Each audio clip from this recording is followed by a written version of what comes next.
We have major breaking news right now. Donald Trump just said that the United States will, quote, own and take. Yeah, he said it. All right, that they would own it.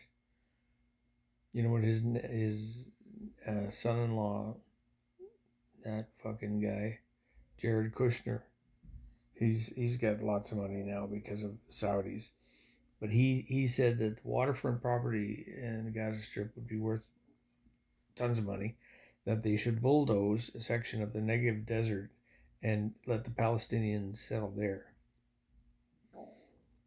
And Donald Trump's take on this. Well, there's only 1.8 million people. It's not that difficult. It's like building a city. All we have to do is just build a great big city.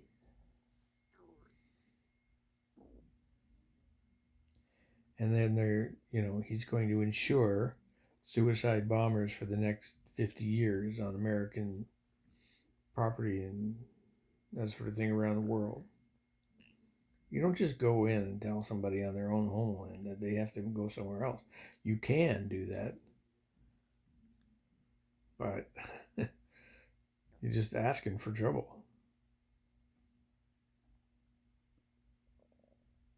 The world of terrorism. Is it terrorism anymore? One man's freedom fighter is another man's terrorist. It always resonated with me. I forget who said that the first time I heard it, but the one thing to remember is that one man's terrorist is another man's freedom fighter.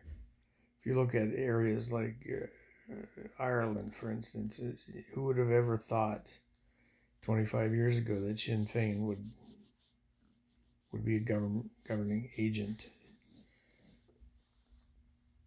We had our domestic terrorists too, but were they?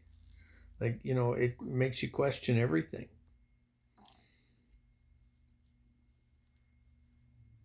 Americans' imperial ambitions are being realized, and their colonial outpost, that is Israel, needs space.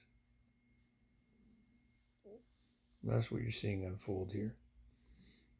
And the mass relocation of an entire people, 1.8 million, 20 million, doesn't matter how many.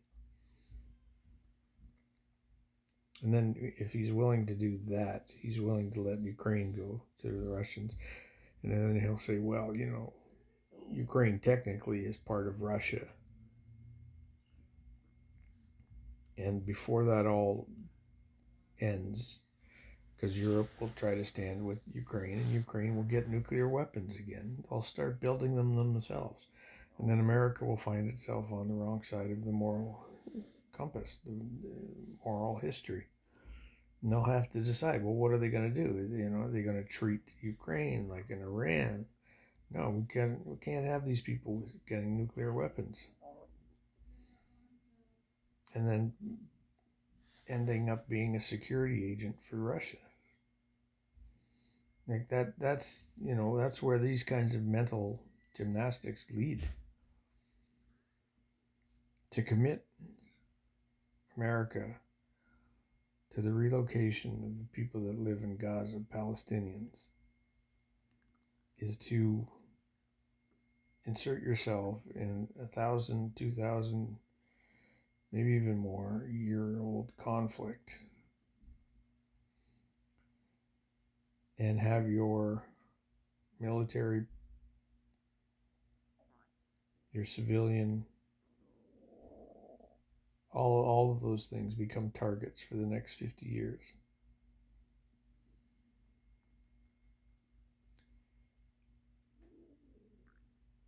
It's depressing.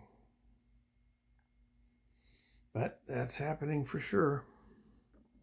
Well, at least it's happening today. I don't know. Maybe tomorrow he'll wake up and he'll take a big shit and then he'll figure out, oh, well, maybe we don't want to do that. Netanyahu's going, yeah, right on. Israel will buy all that property. Yeah, we're going to have we're going to put a sports stadium there. Fucking criminal that he is, too. Terrible.